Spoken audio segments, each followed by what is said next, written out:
요즘은 이런 게 유행인가? 특이한 상권, 밤가시길 맛집 20선. 상권은 모두 다릅니다. 규모나 용도가 다르고 형태나 밀집도도 다릅니다.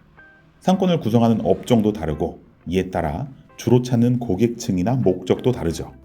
또 상권의 나이도 다르고 생애 주기도 달라서 모든 상권은 저마다 특징을 가지고 있습니다.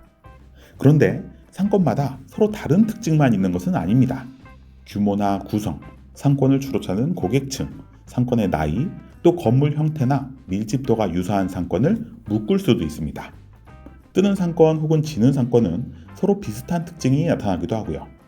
그래서 상권을 어떻게 하면 활성화시킬 수 있을까 하는 문제의 해결 방안은 주로 비슷한 조건의 상권 중에 성장성이 좋은 상권을 벤치마킹하는 방식으로 이루어집니다. 상권의 특수성이 더 중요한지 혹은 보편성이 더 중요한지 정답은 없습니다. 다만 특수한 상권이라 해도 비슷한 상권은 있기 마련인데요. 운정 신도시에 갔더니 김포 한강 신도시와 비슷하더라. 그런데 요즘 생기는 검단 신도시도 크게 다르지 않더라와 같이 전혀 다른 지역인데도 형성되는 상권이 비슷하다고 느껴지는 이유는 검증된 기존 방식을 그대로 따라가기 때문입니다. 2기 신도시는 1기 신도시가 해온 방식을 따라 만들고 3기 신도시는 2기 신도시를 따라 만드는 거죠. 신도시뿐만 아니라 대부분의 상권은 잘 나가는 상권에서 유행하는 것을 따라하는 경향이 있어서 처음엔 특수하더라도 점점 비슷해지는 게 일반적입니다. 상권의 특수성과 보편성을 먼저 얘기한 이유는 오늘 둘러보는 상권이 굉장히 특수하기 때문입니다. 일반적으로 상권을 분석할 때는 유사한 다른 상권과의 비교를 통해 공통점과 차이점을 찾아내면서 인사이트를 발견하는데 오늘 둘러보는 상권은 유사한 상권을 찾기가 어렵습니다. 한마디로 특이한 상권인데요. 오늘 둘러보는 이 상권, 바로 일산 밤가시길입니다. 밤가시길이 특이한 이유는 지도를 봐야 알 수 있는데요. 먼저 풍산역, 남서 방면에 형성된 상권을 밤가시길 혹은 밤리단길이라고 하는데 일반 지도로는 특이한 점이 무엇인지 잘 보이지 않습니다. 그래서 토지 용도를 살펴보기 위해 지적 편집도를 살펴보니 밤가시길은 일반 주거 지역으로 나타납니다. 상권이 꼭 상업지에만 형성되어야 하는 것은 아니기 때문에 주거지 상권이라는 것도 크게 특이한 점은 아니죠. 그럼 어떤 부분 때문에 밤가시길이 특이한 상권인지 지금부터 밤가시길 맛집을 돌아보면서 특징을 살펴보겠습니다. 첫 번째 맛집은 저동초등학교 부근에 있는 윤몽인데요. 파스타 맛집입니다. 스테이크도 훌륭하지만 파스타가 하나하나 보물 같다는 평가가 많습니다. 그런데 퀄리티와 만족도 높은 양식당 치고는 매장이 소박한 편이죠. 매장만 소박한 게 아니라 위치도 그렇고 주변 환경도 그냥 조용한 주택가입니다. 아는 사람만 아는 진짜 맛집 느낌이죠. 윤몽에서 오른쪽으로 100m 정도 내려오면 황제카야라는 숙성 사시미와 스시를 제공하는 맛집이 나타납니다. 디너는 1인당 69,000원, 런치는 29,000원 정도인데 오마카세 중에서는 저렴한 편입니다. 가격에 비해서는 회의 숙성도나 퀄리티가 좋고 메뉴와 매장이 모두 정갈해서 만족도가 높은 매장입니다. 그런데 오마카세가 이런 주택가 어린이집 앞에 있는 경우를 본 적 있으신가요?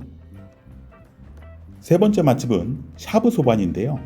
요즘 샤브샤브 업종은 지역 랜드마크 상업시설의 2층 이상으로 넓게 들어가서 매장 규모와 샐러드 바로 승부하는 경우가 많은데 이 매장은 소박합니다.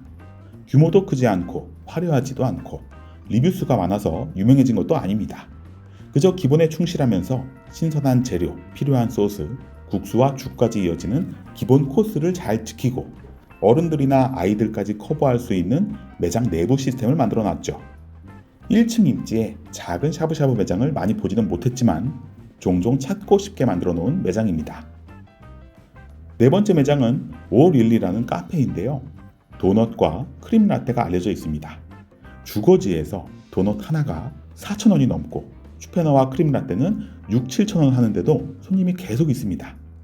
줄 서서 대기할 만큼 북적이는 느낌은 아니지만 평상시에도 매장 절반 정도는 손님이 차 있는 것 같고 포장 손님도 많은지 준비가 잘 되어 있습니다. 빌라 단지 바로 앞에 있는 동네 카페치고는 퀄리티가 높다고 느껴지죠. 다섯 번째 매장은 브런치 맛집 피치 스프링스인데요.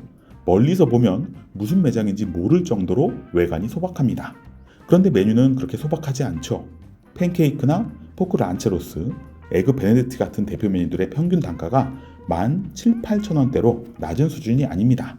퀄리티도 높은 것 같고요. 여섯 번째는 이경 양식당인데요.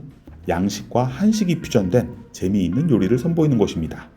스테이크에 밥과 쌈이 나오고 순대 전골 파스타, LA 갈비솥밥, 시젓갈 스테이크 솥밥 같은 메뉴는 가정식이면서도 가정에서는 만들 수 없는 독특한 맛과 경험을 주고 있죠.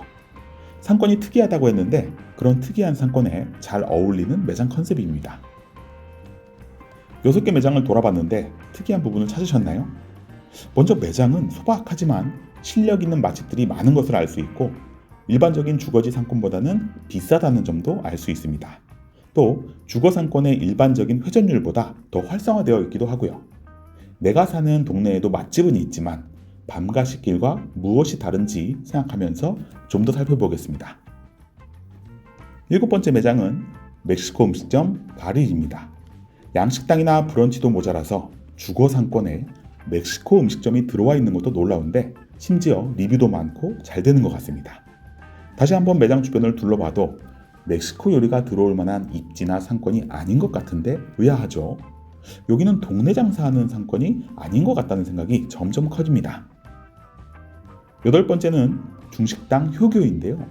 짜장면과 짬뽕 위주로 배달을 하는 주거지 상권의 일반적인 중식당과는 달리 홀 위주로 아보카도 크림새우와 흑초 탕수육, 멘보샤, 쌀국수 탕면 등을 주 메뉴로 합니다. 역시 아는 사람은 다 아는 맛집이어서 대기가 금방 생기는데요. 공원 맞은편에 주차도 편리하지 않은 자리에서 웨이팅이 걸리는 맛집으로 자리 잡은 게 놀랍습니다. 9번째 매장은 위즈 피자샵입니다. 주거단지 맞은편 피자집 치고 화려한 편입니다. 다양한 생맥주까지 준비되어 있는 걸 보니 주변 거주 인구보다는 외부 손님을 유치하는 피맥집 느낌이네요. 가격이 저렴하지는 않지만 토핑은 제대로 얹어주는 느낌입니다. 이태원에 있을 법한 피맥집이 일산 주거단지에 들어와 있으니 재미있네요. 10번째 매장은 미니 타이인데요. 이번에는 태국 음식입니다. 쌀국수는 평균 10,000원, 커리는 19,000원이어서 절대적인 값이 높지는 않지만 평균 쌀국수 가격과 비교해서 낮은 것도 아니죠. 거주지 주변의 쌀국수 매장은 배달로 특화된 경우가 많은데 이 매장은 홀 위주인 것 같습니다. 비교적 최근에 오픈한 매장인데 이런 기타 외국식이 진입하고 있는 것만 봐도 밤과 식길의 성격이 특이하다는 것을 알 수 있습니다. 11번째 매장은 마들렌으로 유명한 언티크인데요. 더현대 서울에 입점한 디저트 맛집의 본점이 이곳입니다. 다양한 종류의 마들렌이 있는데 별도의 브랜드 박스와 봉투가 있을 정도로 포장에도 신경을 쓰고 있습니다. 요란하지 않게 소문이 퍼져서 제법 붐비기는 하지만 실력에 비해 과대하게 알려진 편이 아니라서 찾는 손님들의 만족도가 높습니다. 언티크 바로 옆 매장은 유유샤브인데요. 앞서 샤브 소반이 중장년층이나 가족 단위 고객이 많았다면 유유샤브는 젊은 층 비중이 높습니다. 또 저녁 시간대 비중이 높고 일요일이 휴무라는 특징도 있습니다. 샤브샤브를 기본으로 하지만 소소한 사이드 메뉴들도 인상적이네요. 한마디로 요즘 샤브샤브 스타일입니다. 언티크와 유유샤브가 있는 골목이 밤과 식길 중에는 그나마 유동성이 큰 골목이었는데 짧은 거리의 코너를 돌면 가츠잇이라는 돈가스 가게가 있습니다. 일본식 돈가스와 메밀, 우동 메뉴가 있는데 고기 두께와 육즙만 봐도 예사로운 돈가스가 아닌 걸 알 수 있고 안심, 등심, 치즈, 새우가스를 이리저리 조합해서 주문 가능합니다. 기본 메뉴의 품질은 높이면서 다양한 선택지를 주고 있는 메뉴 설계가 잘 된 매장이네요. 이 골목에서 조금 들어가면 앨리스 케이커리라는 카페가 나타납니다. 조각 케이크로 소문이 나기 시작하면서 점점 멀리서 찾아오는 고객이 늘고 있는데 20, 30대 여성 비중이 압도적으로 높습니다. 매장이 크지 않고 주차나 좌석이 마냥 편리하다고 할 수는 없는데 아기자기한 분위기와 케이크의 퀄리티 때문에 매번 자리는 없고 인기 있는 과일 케이크는 금방 품절됩니다. 15번째 매장은 일산 칼국수 본점인데요. 이 매장은 지금까지 살펴본 맛집들과는 결이 다릅니다. 오랜 역사와 규모를 자랑하는 전국구 맛집이기 때문이죠. 메뉴는 닭칼국수 하나이고 공깃밥과 음료수가 전부입니다. 매장엔 들어가려는 사람들로 인산인해를 이루고 포장 손님은 다른 라인에서 신속하게 포장을 해가고 있죠. 사실 밤가시길이 이런 트렌디한 상권이 되기 전부터 일산 칼국수 본점은 유명한 맛집이었고 오히려 외부 고객의 유치를 늘리는 앵커 점포라고 할 수 있습니다. 다른 매장들과 성격은 다르지만 밤가시길 상권과는 아주 밀접한 연관이 있는 매장이죠. 맛에 호불호는 있을 수 있지만 메뉴 다운사이징이나 효율적인 운영은 배울 점이 많습니다. 16번째 매장은 밤가시길에서 일산 칼국수를 제외하고 대외적으로는 가장 잘 알려진 수제버거 맛집 밤가시 버거입니다. 상호에서부터 밤가시길의 특징을 잘 살리는 지역 맛집으로 시작했고 대외적으로 알리기 좋은 햄버거 메뉴를 아이템으로 잡고 있죠. 패스트푸드의 특성대로 20, 30대 남성 비중이 높습니다. 일반 프랜차이즈 버거에 비해서는 가격대가 있지만 기본 버거 메뉴가 10,000원 미만으로 설정되어 있어서 요즘 수제버거 물가에 비하면 가성비가 있다는 평가를 받고 있습니다. 밤가시길 상권의 특징과 변화를 잘 담고 있는 매장이네요. 밤가시 버거까지 밤가시길 상권의 메인에 위치한다면 여기서 좀 더 남동쪽으로 가는 길에는 계단 라멘이 있습니다. 기본 라멘이 10,000원 정도이고 음료나 맥주 가격도 높지 않아서 가성비 평가가 많은 편이네요. 혼밥하기 좋아서 젊은 층에게 인기가 많고 점심, 오후, 저녁의 비중이 고른 편입니다.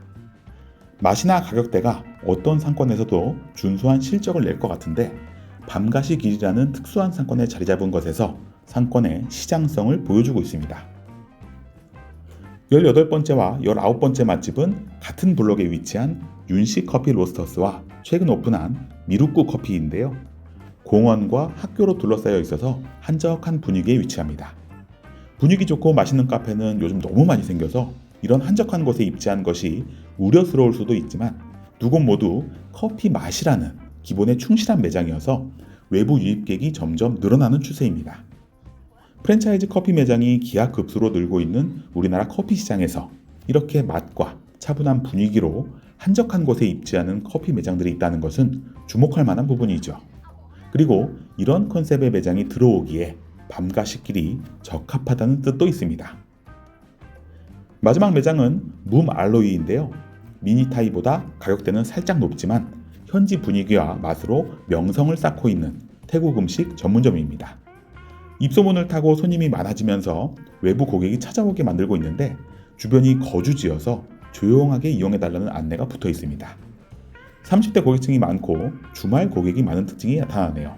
확실히 주변보다는 외부 유입 고객이 많을 것 같은 매장입니다. 이렇게 밤가시길의 20개 맛집을 둘러봤는데요. 선정된 맛집 말고도 특색 있는 매장이 많습니다.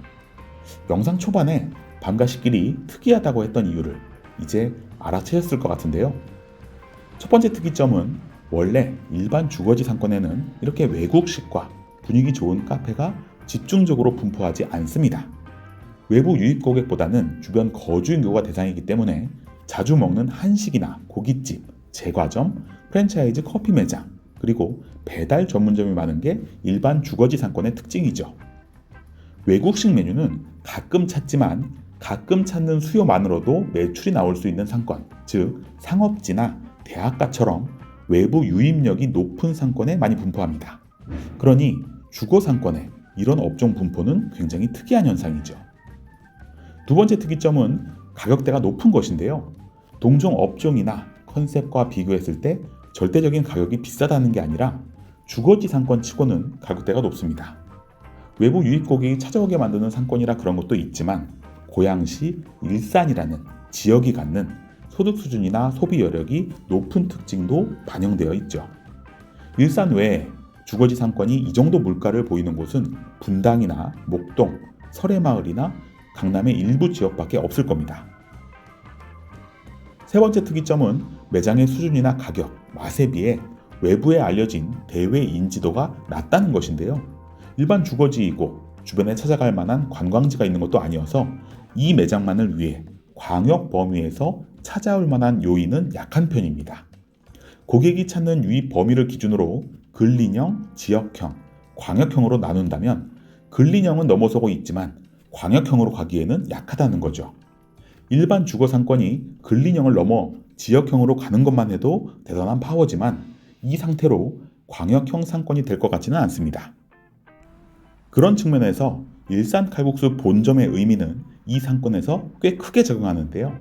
대형 앵커 점포 하나가 상권 전체의 유입 범위를 넓혀주고 있는 역할을 합니다. 성심당 하나가 은행동과 대전 전체의 유입 인구를 만들어주는 것처럼 말이죠. 일산 칼국수를 통해 유입되는 고객을 끌어올 만한 전략이 있다면 낙수 효과를 거둘 수도 있을 것 같습니다. 지금까지 올라온 다른 영상에 담긴 상권들을 보면 알겠지만 대부분 주요 상권은 상업시설 밀집도가 높은 지역에 형성됩니다. 이렇게 한적한 주거지 상권은 집객력이 크지 않고 조명할 정도의 의미를 가지지 않기 때문에 지금까지 다룬 적이 거의 없었죠. 서현 시범 맛집거리나 밤가시길 맞은편의 애니골 정도가 집중 상업지역이 아님에도 의미가 있는 상권들이었는데 밤가시길처럼 주거지와 맛집이 하나로 융합된 지역은 지금까지 다룬 적이 없었습니다.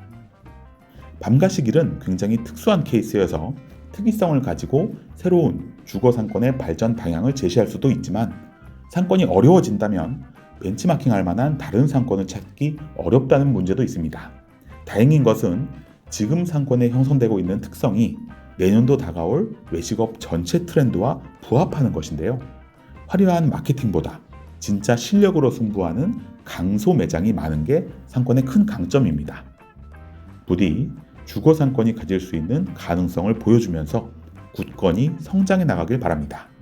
새로운 유형의 실험적인 상권인 만큼 관심 가지고 계속 지켜보겠습니다. 상권 읽어주는 남자 주일장이었습니다. 좋아요, 댓글, 구독, 알림 설정.